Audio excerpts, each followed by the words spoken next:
का माँ ने कड़ा हृदय करके कहा, बेटा अगर तुमको जाने में आनंद है तो अब तुम जाओ। तो मैं आपसे ये निवेदन करना चाहता हूं, कोई भी संबंधी, आपका प्रियजन कितना ही प्रिय हो, अगर आप उसकी ममता नहीं तोड़ेंगे तो स्वयं तो दुखी रहेंगे ही, उसे भी दुख होगा। इसलिए ममता तोड़ना चाहिए रहते हुए ही, और न रहने पर न तोड़ना तो बड़ी भारी गलती है। तो मैं ये निवेदन कर रहा था कि दो बातें साधक के जीवन की समस्या में मालूम हुई मुझे, कि केवल प्रभु को ही अपना माने, वो चाहे जैसे हों, चाहे कुछ करें, मिले चाहे न मिले, कोई परवाह नहीं। या तो हम अपना मानेंगे तो केवल प्रभु को ही अपना मानेंगे और किसी को अपना मानेंगे नहीं। ये बात अगर आपको जच जाए, रुच जाए, तो आपका दुखी हृदय, पीड़ित हृदय शांत हो सकता है और आप उस अलौकिक जीवन के साथ अभिन्न हो सकते हैं, जो जीवन कभी भी किसी भी महामानव को मिला है, जिसमें केवल रस है, न सुख है न दुख है, रस है। और अगर इस सत्य को नहीं मानेंगे तो सुख भोगेंगे अपनी मर्जी से और दुख भोगना पड़ेगा बेबसी से। तो साधक के जीवन की ये बड़ी भारी समस्या है कि क्या हम केवल सुख दुख भोगने के लिए पैदा हुए हैं? तो सुख दुख भोगने के लिए पैदा नहीं हुए हैं, सुख दुख का उपयोग करने के लिए पैदा हुए हैं। अगर हमारे जीवन में दुख आया है तो वो त्याग की प्रेरणा देता है, सुख आया है तो वो सेवा की प्रेरणा देता है। तीसरी चीज किसी भाई के जीवन में, बहन के जीवन में है नहीं, या तो वो सुख अनुभव करेगा या वो दुख अनुभव करेगा। तो सेवा करो और त्याग करो और प्रेम प्राप्त होगा। प्रेम दो ही चीज से प्राप्त होता है, सेवा से और त्याग से, और किसी प्रकार प्रेम प्राप्त नहीं होता। ये जो आप लोग चिंतन करते हैं हनुमान सिंह, ये बड़ी गंभीर बात है। जो चिंतन करते करते चिंतन में आसक्ति प्राप्त होती है, प्रेम प्राप्त नहीं होता। अभ्यास करते करते जिस तरह का हम अभ्यास करते हैं उसके बिना करे नहीं रह सकते। करने में आसक्ति होती है, करने से प्रेम नहीं प्राप्त होता। प्रेम प्राप्त तभी होता है, सेवा करो या त्याग करो। भाई सेवा करो या त्याग करो। त्याग माने अचाह होना, सेवा माने सभी के लिए उपयोगी होना, सभी के सद्भाव रखना। तो सारांश क्या निकला कि अगर आप प्रभु विश्वासी हैं तो आपको ये व्रत लेना पड़ेगा, अब मैं सब प्रकार से प्रभु का ही होकर रहूंगा, उन्हीं के नाते सभी के पर सद्भाव रखूंगा। तो सतगुरु वाणी सुनने को मिलेगी कि बेटा तुम्हारा प्रभु ही में नित्य वास रहेगा, प्रभु ही में नित्य वास रहेगा। तुम अगर प्रीत बनोगे, प्रीत तुम्हारा स्वरूप होगा तो वो प्रीतम होंगे, और तुम अगर प्रीतम होगे तो प्रीत होंगे। आप विचार करके देखो, ये ब्रजभूमि है, यहाँ राधा कृष्ण का प्रेम बहुत प्रसिद्ध है। आपने रासलीला में भी देखा है, पोथी में भी पढ़ा है, सुना भी है। राधा कृष्ण की प्रेमी है, लेकिन क्या कृष्ण राधा के प्रेमी नहीं है? क्या राय है ये? आप जाकर देखना, रास देखने वाले तो बहुत हैं, लोग बहुत देखते हैं, जाके देखना। जब राधा कृष्ण का संवाद चलता है तो राधा कृष्ण की ओर देखती है, सखियों को नहीं, किसी और की ओर, सखाओं को नहीं देखती, और कृष्ण राधा की ओर देखते हैं, किसी और के नहीं देखते। तो हमारे मन पर यही असर पड़ा कि प्रेम तो इन दोनों में है। तो इसमें चाहे तुम शरणागत होकर राधा तत्व से अभिन्न हो जाओ, और चाहे तुम असंग होकर कृष्ण तत्व से अभिन्न हो जाओ। कृष्ण तत्व से अभिन्न हो जाओ तो राधा तुमको प्यारी लगेगी, राधा तत्व से अभिन्न हो जाओ तो कृष्ण तुमको प्यारा लगेगा। ये जीवन का सत्य है।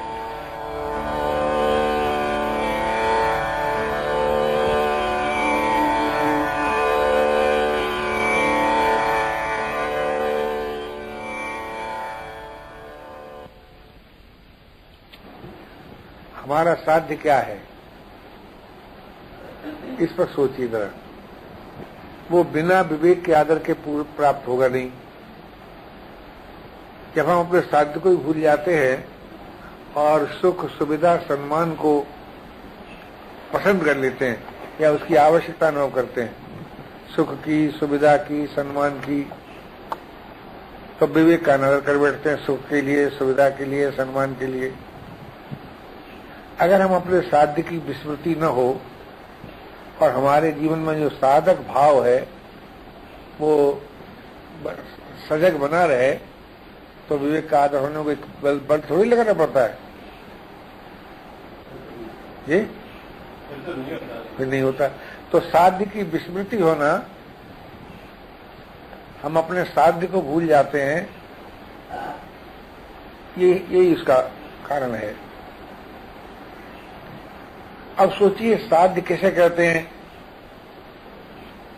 साध्य उसे कहते हैं जिसकी प्राप्ति में विकल्प न हो, संदेह न हो,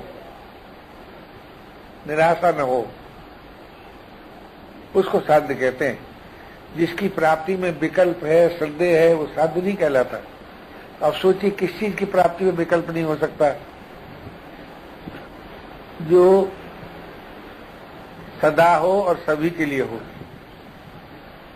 उसकी प्राप्ति में विकल्प हो सकता। अब उत्पन्न हुई वस्तुओं में कोई ऐसी वस्तु है जो सदा के लिए हो अथवा सभी के लिए हो? ये नहीं है।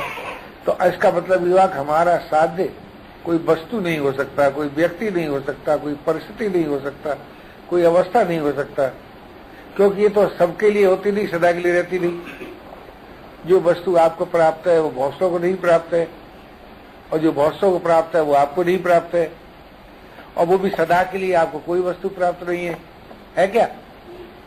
तो जब तक हम इस सत्य को न स्वीकार करें, हमें वो नहीं चाहिए जो सदा के लिए न हो और सभी के लिए न हो। अब इसके अतिरिक्त हमारी जितनी कामनाएं हैं उनको हम छोड़ दें, इसी बात पर कि भाई सदा के लिए संभव नहीं है, सभी के लिए संभव नहीं है। कामना कोई भी ऐसी नहीं जो सदा के लिए और सभी के लिए हो, तो हमें निष्काम होना ही पड़ेगा। अब निष्काम होने में कठिनाई क्या होती है? हम निर्मम नहीं होते। अगर हम निर्मम हो जाएं तो निष्काम होने की शक्ति आ जाए, और निष्काम हो जाएं तो असंग होने की शक्ति आ जाए। और जब ये तीनों चीजें प्राप्त हो जाए, निर्ममता, निष्कामता, असंगता, तो निर्विकारता, शांति और स्वाधीनता प्राप्त हो जाए। निर्विकारता प्राप्त हो जाए, शांति प्राप्त हो जाए, स्वाधीनता प्राप्त हो जाए। अब निर्विकारता, शांति और स्वाधीनता किसी वस्तु की आश्रित है क्या? क्या अमुक वस्तु प्राप्त करने से हमें निर्विकारता, शांति और स्वाधीनता मिल जाएगी? जी? किसी परिस्थिति के आश्रित है क्या? किसी अवस्था के आश्रित है क्या? तो अब जो चीज किसी वस्तु के आश्रित नहीं, किसी व्यक्ति के आश्रित नहीं, किसी परिस्थिति और अवस्था के आश्रित नहीं, वो चीज की प्राप्ति किसी वस्तु की अपेक्षा होती है क्या? किसी व्यक्ति की अपेक्षा होती है क्या? किसी परिस्थिति विशेष की अपेक्षा होती है क्या? जी? अगर ये बात मालूम है तो हमारे जीवन में अप्राप्त वस्तु का, अप्राप्त परिस्थिति का चिंतन नहीं रहना चाहिए। अब जब दशा देखते हैं तो मालूम होता है कि हम अप्राप्त वस्तु का चिंतन करते हैं, अप्राप्त परिस्थिति का चिंतन करते हैं। जी? तो ये क्या आपने विवेक का अनादर हुआ कि नहीं? क्या रहे? जब एक और तो हम ये जानते हैं कि हमें जो चाहिए वो वस्तु की आश्रित नहीं है, व्यक्ति का आश्रित नहीं है, किसी परिस्थिति का आश्रित नहीं है। और सारी सृष्टि में वस्तु, व्यक्ति, परिस्थिति के सिवा क्या दिखाई देता है? तो हमें जो चाहिए वो सृष्टि के आश्रित नहीं है,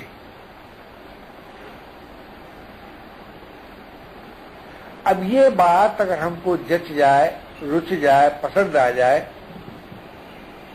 तो हमारे दृष्टि में अपने लिए सृष्टि का आकर्षण रह सकता है क्या? जी जी।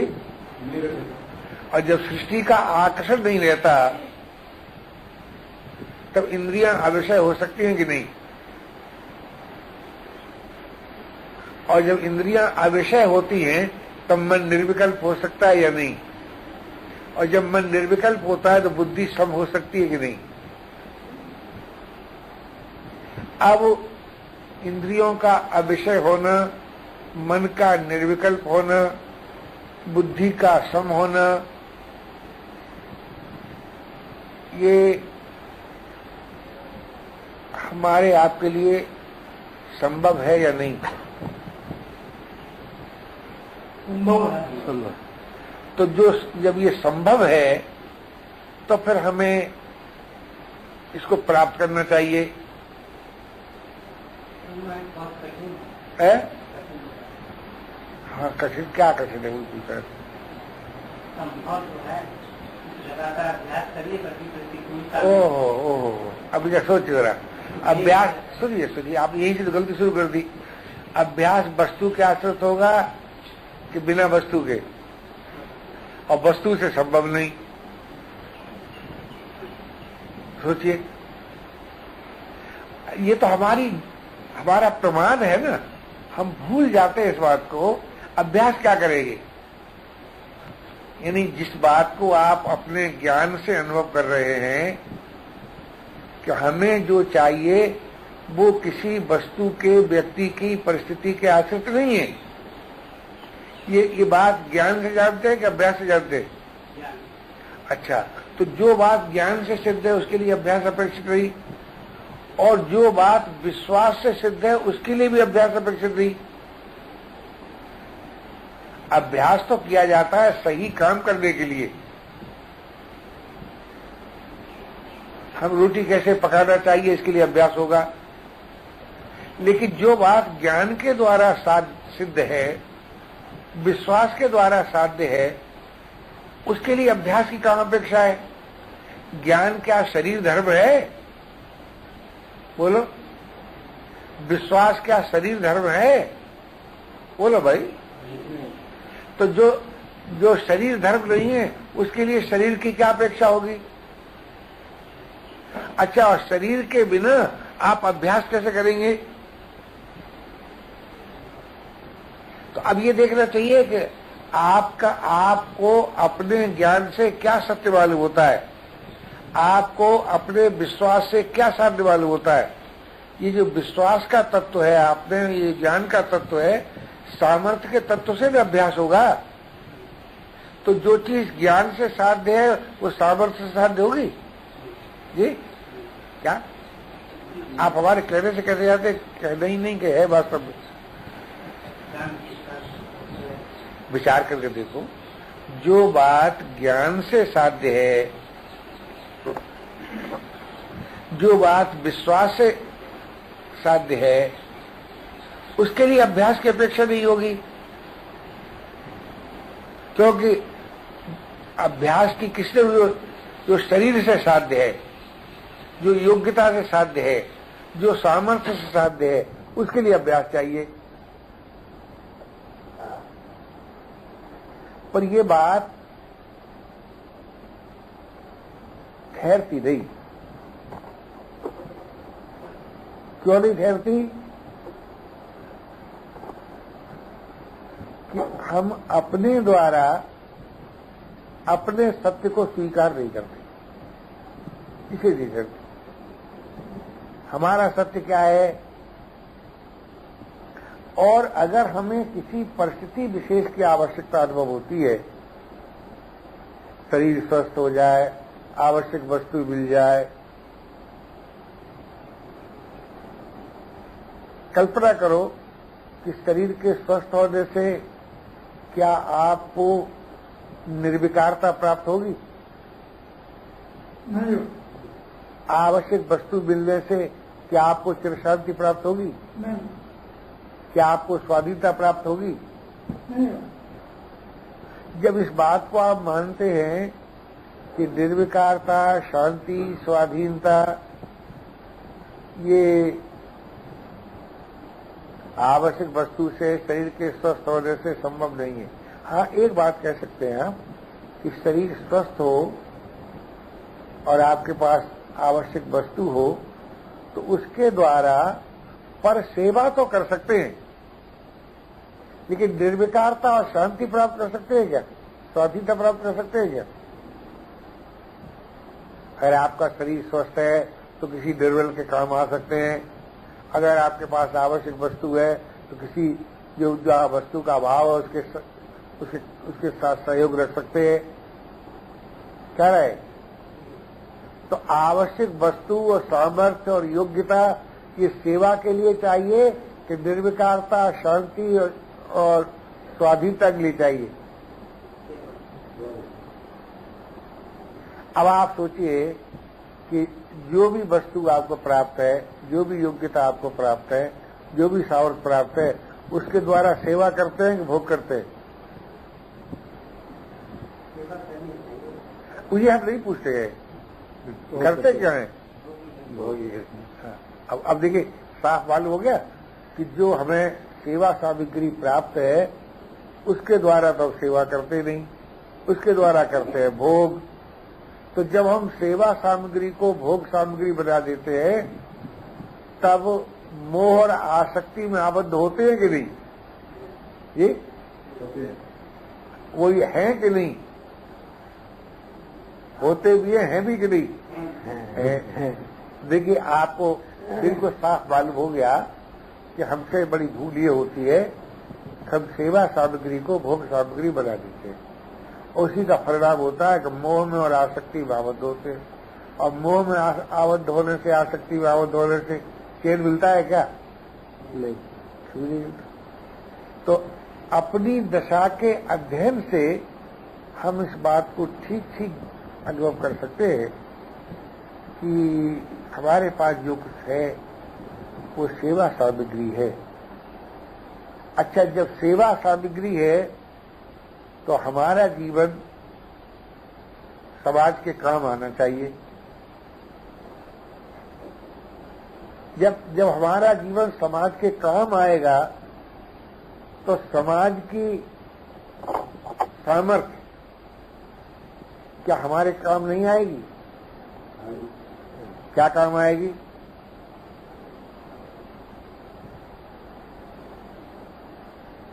सोचिए जरा। शरीर को बनाए रखने में सहायता करेगी। क्या समाज में ऐसी कोई शक्ति है जो हमारे आपके शरीर को नाश न होने दे? नहीं। यानी मतलब क्या? अगर आप समाज की सेवा करेंगे तो समाज आपके शरीर की यथाशक्ति सेवा करेगा, लेकिन न तो आप में ये सामर्थ्य है कि आप समाज के सारे दुख का नाश कर सके, और न समाज में ये सामर्थ्य है कि आपके शरीर को अमर बना सके। क्या राय है? ठीक है, सहयोगी तो रहता परस्पर। क्या राय? तो मैं ये निवेदन कर रहा था कि फिर भी हम ये सोचे, हम सेवा के बदले में शरीर को अमर करना चाहते हैं, सेवा के बदले में हम सर्व दुखों की निवृत्ति करना चाहते हैं। ये हो सकता है क्या? नहीं। लेकिन एक बात है, सेवा के द्वारा हम भोग की रुचि का नाश कर सकते हैं कि नहीं? सेवा के द्वारा सुख भोग की रुचि का नाश हो सकता है कि नहीं? जब भोग की रुचि का नाश होगा तब आपको स्वतः योग प्राप्त होगा। तो जैसे भोग की रुचि हमें मोह और आसक्ति में आबद्ध करती है, ऐसे ही योग हमें बोध और प्रेम से अभिन्न करता है। अगर ये बात आपको अपनी बात मालूम हो, अपना सत्य मालूम हो कि भाई सेवा से भोग की रुचि का नाश होगा और भोग की रुचि नाश होने से हमको योग प्राप्त होगा, और योग प्राप्त होने से बोध और प्रेम प्राप्त होगा। इसी को कर्म योग कहते हैं, इसी को कर्तव्य पथ कहते हैं। ऐसे ही विचार के द्वारा भी भोग की रुचि का नाश होगा और उसके द्वारा भी योग और बोध की प्राप्ति होगी, योग बोध प्रेम की प्राप्ति होगी। ऐसे ही शरणागति के द्वारा भी भोग की रुचि का नाश होगा और उसके द्वारा भी योग बोध प्रेम की प्राप्ति होगी। तो 3 पथ हुए। कर्तव्य पथ से भी योग बोध प्रेम की प्राप्ति हो सकती है, विचार पथ से भी योग बोध प्रेम की प्राप्ति हो सकती है, और विश्वास पथ से भी योग बोध की प्राप्ति हो सकती है। अब आपको कौन सा पथ अविष्ट है ये आप स्वयं निर्णय करें। वैसे तो तीनों रहेंगी। कर्तव्य पथ में भी विचार रहेगा, विश्वास रहेगा, और विचार पथ में भी कर्तव्य रहेगा, विश्वास रहेगा, विश्वास पथ में भी कर्तव्य रहेगा, विचार रहेगा। अभी आरंभ की बात है कि आपने सेवा के द्वारा भोग की रुचि का नाश करने का प्रयास किया, या विचार के द्वारा, या विश्वास के द्वारा, अथवा तीनों के द्वारा। आप स्वाधीन हैं, क्योंकि तीनों का फल है वो एक है, 3 फल नहीं है। कर्तव्य पथ से जिस योग की प्राप्ति होती है उसी योग की प्राप्ति विचार पथ से होती है, उसी योग की प्राप्ति विश्वास पथ से होती है। योग एक मौलिक तत्व है। योग का अर्थ क्या है? जो सदा है, सर्वदा है, सर्वत्र है, उसके साथ मिलन। है के साथ मिलन का नाम योग होता है। और कभी है और कभी नहीं है, कहीं है कहीं नहीं है, उसके साथ मिलकर नाम भोग होता है। क्या राय? जो कहीं है कहीं नहीं है वो तो आपको जानने में आता ही है, जानते कि नहीं है? और जो सदैव है, सर्वत्र है, वो आपके जानने में नहीं आता, वो सुनने में आता है। कोई कहता है परमात्मा सदैव है, सर्वत्र है, कहता है कि नहीं? सभी का है, समर्थ है, अद्वितीय है।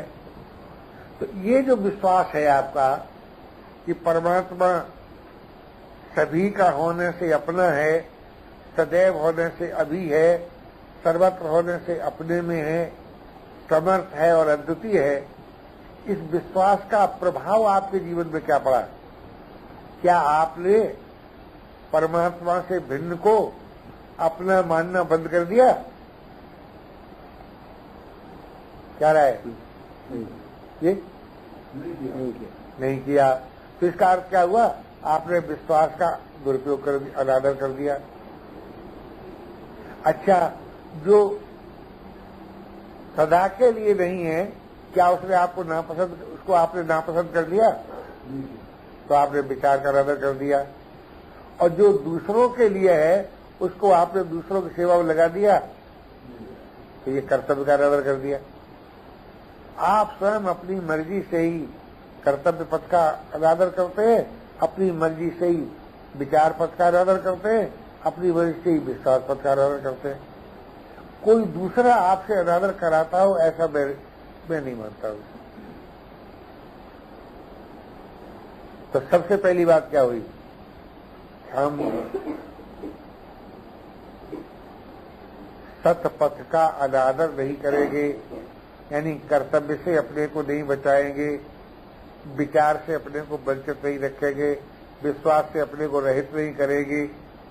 ये तो सतपथ है जी, तीनों दृष्टि से।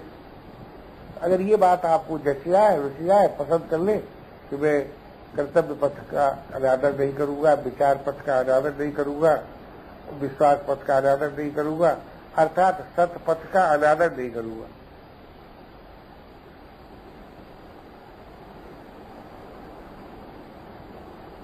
क्या बोले बेटे?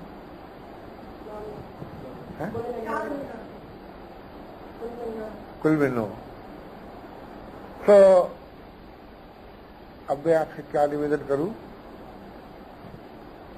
मन वाणी कर्म से बुराई रहित होने पर कर्तव्य पथ सिद्ध हो जाता है। मेरा कुछ नहीं है, मुझे कुछ नहीं चाहिए, मुझे अपने लिए कुछ नहीं करना है, इस बात के मानने से विचार पथ सिद्ध हो जाता है। प्रभु से भिन्न कोई और अपना है नहीं, हो सकता नहीं, होगा नहीं, इस बात को मानने से विचार सिद्ध हो जाता है। अब आप किस पथ से सिद्धि पाना चाहते हैं, इसका निर्णय आप स्वयं कर लीजिए। आपके करने वाली बात को दूसरा नहीं कर सकता। दूसरा आपके सत्य का समर्थन कर सकता है, कोई नया सत्य आप सामने नहीं रख सकता। तो मनमानी कर्म से बुराई रहित होने का व्रत आपको धर्मात्मा बना देगा, कर्तव्यनिष्ठ बना देगा। ज्ञान पूर्वक निर्मम निष्काम होने का व्रत आपको ज्ञान योग भी बना देगा, और श्रद्धा विश्वास पूर्वक प्रभु के अस्तित्व को, महत्व को, अपनत्व को स्वीकार करने का व्रत आपको विश्वास पथ का साधक बना देगा। और तीनों साथ लेके चलो तो बहुत अच्छा, तीनों चलो। तो जीवन तो एक है, तुम भी एक ही हो, साधक भी एक, साध्य भी एक, साधना का ये विस्तार है। धर्मात्मा होकर जीवन